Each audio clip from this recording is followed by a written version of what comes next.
அனைவருக்கும் ஸ்தோத்திரம். தொடர்ந்து தொடர் வேதாகமத்தை தொடர்ந்து இந்த நாளில வாசிக்கலாம். 2 சாமுவேல் புத்தகம் 4ஆம் பகுதி தொடர்ந்து. இஸ்போசேத்து கொலை செய்யப்படல்.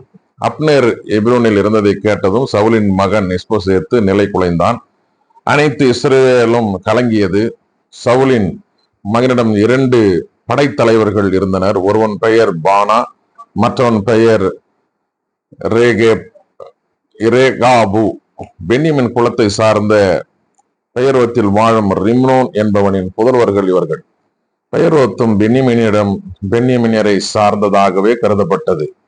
பெயரோத்தியர் கித்தாம் இமுக்கு தப்பியோடி இந்நாள் வரை அங்கே அகதிகளாக வாழ்ந்து வருகிறார்கள்.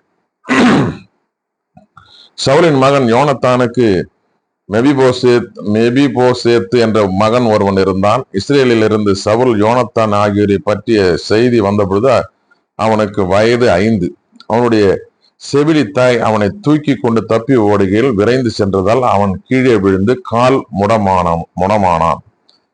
பேரோத்தை சார்ந்த ரிம்னோனின் புதல்வர்களான ரகேபமும் பனாவும் உச்சி வேளையில் இஸ்போசேத்தின் வீட்டுக்கு வந்தார்கள். நண்பகல் வேளையில் அவன் ஓய்வெடுத்துக் கொண்டிருந்தான். கோதுமை கொண்டு செல்பவர்களை போல் நடு வீட்டிற்கு வந்து அவனது வயிற்றில் ஊடுருவ குத்திவிட்டு ரகேபாவும் அவனுடைய சகோதரன் பானாவும் தப்பிவிட்டார்கள்.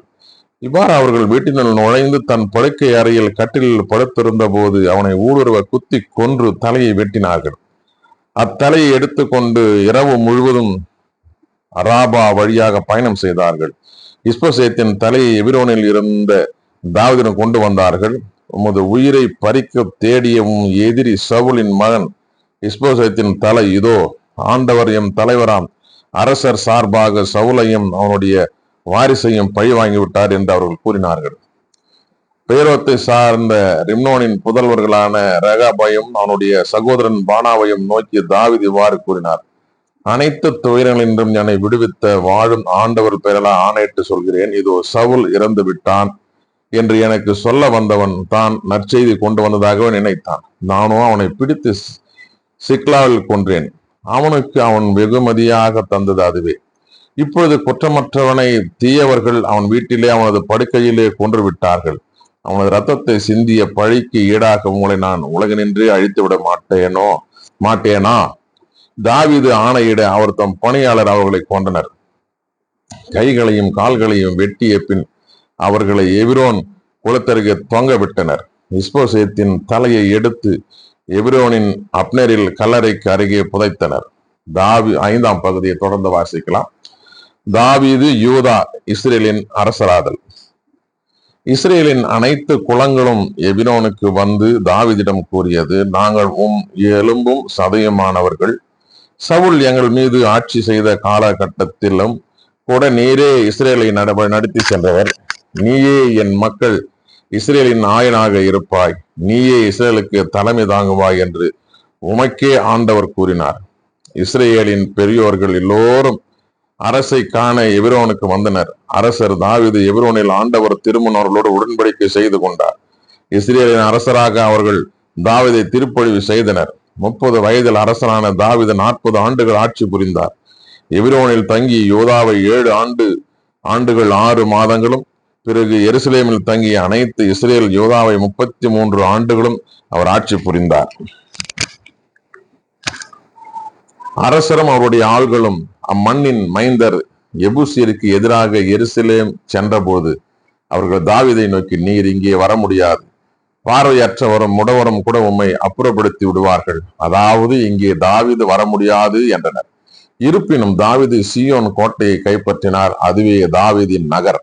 அன்று தாவீது எபூசியரை தாக்குகின்றவர்கள் குடைக்கால் வழியே சென்று தாவீது உளமாறவிருக்கும் முடவரையும் பார்வையற்றவரையும் கைப்பற்றட்டும் என்று கூறினார்.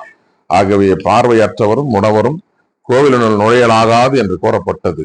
தாவீது கோட்டையில் தங்கி அதற்கு தாவீது நகர் என்று பெயரிட்டார். மில்லோவில் இருந்து உட்புறமாக தாவீது சுற்றிலும் மதில் எழுப்பினார். தாவீது தொடர்ந்து வளர்ச்சி பெற்றார். படைகளின் கடவுளாகிய ஆண்டவர் அவரோடு இருந்தார். தீர் மன்னன் ஈராம் தாவீதிடம் தூதர்களையும் கேதுரு மரங்களோடு தச்சர் கொத்தர்களையும் அனுப்பினான். அவர்கள் தாவீதுக்கு ஓர் அரண்மனை கட்டினர். ஆண்டவர் தம்மை இஸ்ரேலின் அரசராக நியமித்தார் என்றும் தம் மக்கள் இஸ்ரேலுக்காக அவர் தம்மை உயர்த்தினார் என்றும் தாவீது உணர்ந்தார். எபிரோனை விட்டு வந்ததும் தாவீது மேலும் பல வைப்பாட்டியரையும் மனைவியரையும் எருசலேமில் தேர்ந்தெடுத்தார். மேலும் பல புதல்வரும் தாவீதுக்கு பிறந்தனர். எருசலேமில் அவருக்கு பிறந்தவர்களின் பெயர்களாவன சம்முவா, சோபாவு, நாத்தான், சாலமோன், இப்கார், எலிசுவா, நேபேகு, யாபியா, எலிசாமா, எலையாதா, எலிப்பலேற்று. பெலிஸ்தியர் மீது வெற்றி. தாவீது இஸ்ரேலின் அரசராக திருப்பொழிவு செய்யப்பட்டார் என்று கேட்டதும் பெலிஸ்தியர் எல்லோரும் தாவீதை பிடிப்பதற்கும் புறப்பட்டு சென்றனர். தாவீது அதை கேள்வியுற்று கோட்டைக்குள் புகுந்து கொண்டார்.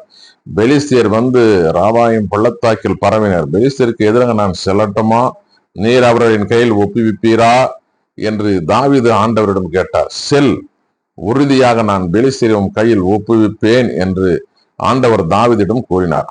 தாவீது பாகால் பெராட்சிம் வரை வந்து அங்கே அவர்களை தோற்கடித்தார். தகர்த்தெறியும் வெள்ளம் போல் ஆண்டவர் என் எதிரிகளை என் கண்முன்னே தகர்த்தெறிந்தார் என்று தாவீது கூறினார். ஆகவே தான் அந்த இடம் பாகால் பெராட்சிம் என்று அழைக்கப்படுகிறது. பெலிஸ்தியர் தங்கள் தெய்வ சிலைகளை விட்டு செல்ல தாவீதும் அவர் தம் ஆள்களும் அவற்றை எடுத்து சென்றனர். பெலிஸ்தியர் மீண்டும் எதிர்த்து வந்து ராபாயும் பள்ளத்தாக்கில் பரவினர். தாவீது ஆண்டவரிடம் ஆலோசனை கேட்க, நீர் எதிர்த்து செல்ல வேண்டாம், சுற்றி வளைத்து அவர்கள் பின்னால் சென்று முசுக்கட்டை மரங்களுக்கு எதிரிருந்து அவர்களை அணுக வேண்டும். முசுக்கட்டை மரங்களுக்கு மேல் அணிவகுப்பு பேரொளி ஒலிக்கும் போது நீ தயாராக இருக்க வேண்டும். ஏனெனில் அப்பொழுது ஆண்டவர் பெலிஸ்தியர் படையை தாக்குவதற்காக உனக்கு முன்பாக செல்கிறார் என்று ஆண்டவர் கூறினார். ஆண்டவர் தமக்கு கட்டளையிட்டவாறே தாவீது செய்து பெலிஸ்தியரை கேவா முதல் கேசேர் வரை தாக்கினார். தொடர்ந்து 6ஆம் பகுதியை வாசிக்கலாம். உடன்படிக்கை பேழை எருசலேமுக்கு புணரப்படல். தாவீது அனைத்து இஸ்ரேலிலும் தேர்ந்தெடுக்கப்பட்ட 30,000 பேரை மீண்டும் ஒன்று திரட்டினார். தாவீதும் அவரோடு இருந்த மக்கள் அனைவரும் கடவுளின் பேழையை கொண்டு வர பாலை யோதாவுக்கு சென்றனர். இது கெருபுகளின் மீது வீற்றிருக்கும் படைகளின் ஆண்டவர் பெயரால் அழைக்கப்படுகிறது. இக்குன்றின் மீது இருந்த அபினதாவின் இல்லத்திலிருந்து கடவுளின் பேழை ஒரு புதிய வண்டியில் வைத்து கொண்டு வந்தார்கள். அபினதாவின் புதல்வர்கள் உசாவும் அகியோவும் அப்போது வண்டியை நடத்தி வந்தார்கள். குன்றின் மீது இருந்த அபினதாவின் இல்லத்திலிருந்த கடவுளின் பேழையை அவர்கள் கொண்டு வந்தார்கள். அகியோ பேழைக்கு முன்னால் சென்றான். தாவீதும் இஸ்ரேல் வீட்டார் அனைவரும் தேவதாரு மரத்தாலான இசைக்கருவிகளோடும் யாழ், வீணை, சுரமண்டலம், மேளம், தாளம் ஆகியவற்றோடும் ஆண்டவருக்கு முன்பாக ஆடி பாடி கொண்டு வந்தனர். அவர்கள் நாக்கோனின் களத்திற்கு வந்தபொழுது காளை மாடுகள் மிரள உசா கடவுளின் பேழையை தாங்கி பிடித்தான். அப்போது உசாவுக்கு எதிராக ஆண்டவரின் சினம் பற்றி எரிந்தது. கடவுள் அவனது தவற்றுக்காக அங்கேயே அவனை வீழ்த்தினான். அவன் கடவுளின் பேழை அருகே இறந்தான். ஆண்டவர் சினமுற்று ஊசாவை திடீரென தாக்கியதால் தாவீது மனவேதனை அடைந்தார். இந்நாள் வரை அவ்விடம் பிரேசு உசா என்று அழைக்கப்பட்டிருக்கிறது. அன்று தாவீது ஆண்டவருக்கு அஞ்சி, இத்தகைய ஆண்டவரின் பேழையை நான் எவ்வாறு ஏற்றுக்கொள்வேன் என்று வினவினார். எனவே ஆண்டவரின் பேழையை தாவீதின் நகருக்கு தம்மோடு எடுத்து செல்ல அவர் விரும்பவில்லை. கித்தியானான ஓபேது ஏதோமின் இல்லத்திற்கு அதை திருப்பி விட்டார். ஆண்டவரின் பேழை கித்தியானான ஓபேது ஏதோமின் இல்லத்தில் 3 மாதங்கள் தங்கிற்று. ஆண்டவர் ஓபேது ஏதோமுக்கு அவன் வீட்டார் அனைவருக்கும் ஆசி வழங்கினார். ஆண்டவரின் பேழையை முன்னிட்டு ஓபேது ஏதோமின் வீட்டாருக்கும் அவனுக்குரிய அனைத்துக்கும் ஆண்டவர் ஆசி வழங்கினார் என்று அரசர் தாவீதுக்கு சொல்லப்பட்டது. எனவே தாவீது புறப்பட்டு சென்று கடவுளின் பேழையை ஓபேது ஏதோமின் இல்லத்திலிருந்து தாவீதின் நகருக்கு அக்களிப்போடு கொண்டு வந்தார். ஆண்டவரின் பேழையை ஏந்தியவர்கள் 6 அடிகள் எடுத்து வைத்ததும் ஒரு காளையையும் ஒரு ஆட்டுக்கிடாயையும் பலியிட்டார்.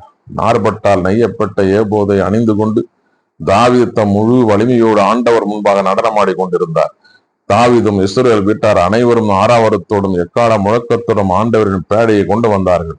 ஆண்டவரின் பேழை தாவீதின் நகரை அடைந்த பொழுது சவுலின் மகள் மீகால் பலகணிய வழியாக பார்த்தாள். அரசர் தாவீது ஆண்டவர் முன்பு குதித்து ஆடிக்கொண்டிருப்பதை கண்டு அவரை தன் உள்ளத்தில் வெறுத்தாள். ஆண்டவரின் பேழையை கொணர்ந்து அதற்கென நிறுவிய கூடாரத்தின் நடுவில் அதை வைத்தார்கள். தாவீது ஆண்டவர் முன்பு எரிபலிகளையும் நல்லுறவு பலிகளையும் செலுத்தினார். எரிபலிகளையும் நல்லுறவு பலிகளையும் செலுத்திய பின் தாவீது படைகளின் ஆண்டவர் பெயரால் மக்களுக்கு ஆசி வழங்கினார். பிறகு தாவீது ஆண் முதல் பெண் வரை மக்கள் அனைவரும் இஸ்ரேல் கூட்டம் முழுவதற்கும் ஆளுக்கு ஒரு அப்பத்தையும் பொரித்த இறைச்சியையும் திராட்சைப்பழ அடையையும் கொடுத்தார். மக்கள் அனைவரும் தம் இல்லங்களுக்கு சென்றனர். தாவீது தம் வீட்டாருக்கு ஆசி வழங்க வந்தார். அப்பொழுது சவுலின் மகள் மீகாள் தாவீதை எதிர்கொண்டு, இழிந்தவன் ஒருவன் வெட்கமின்றி தன் ஆடைகளை கழற்றுவது போல இஸ்ரவேலின் அரசர் தம் பணியாளரின் பணிப்பெண்களுக்கு முன்பாக தம் ஆடைகளை கழற்றி இன்று பெருமை கொண்டாரோ என்று ஏளனம் செய்தார். ஆண்டவரின் மக்கள் மீதும் இஸ்ரேல் மீதும் தலைவனாக இருக்குமாறு உன் தந்தையையும் அவர் தம் வீட்டாரையும் ஒதுக்கிவிட்டு என்னை தேர்ந்து கொண்ட ஆண்டவர் திருமுன் நான் ஆடினேன், இன்னும் ஆடுவேன். நான் என்னை இன்னும் கடையவனாக்கி கொள்வேன். என் கண் முன் என்னை தாழ்த்தி கொள்வேன். நீ குறிப்பிட்ட பணிப்பெண்களுக்கு முன்பாக நான் பெருமை அடைவேன் என்று தாவீது மீகாலிடம் கூறினார். சவுலின் மகள் மீகாலுக்கு சாகும் வரை குழந்தை பேரு கிட்டவில்லை. வாசிக்க தெரிந்து கொள்ளப்பட்ட 2 சாமுவேல் புஸ்தகம் 4, 5, 6 வாசித்து முடிந்தாயிற்று. கடவுளுக்கு மகிமையும் மாட்சிமையும் சதா காலம் உண்டாகட்டும். தொடர்ந்து இந்த தொடர் வேதாகமத்தில் இணைந்திருங்கள். கர்த்தர் நம்மையும் நம் குடும்பங்களையும் பிள்ளைகளையும் ஆசீர்வதிப்பாராக. ஆமென்.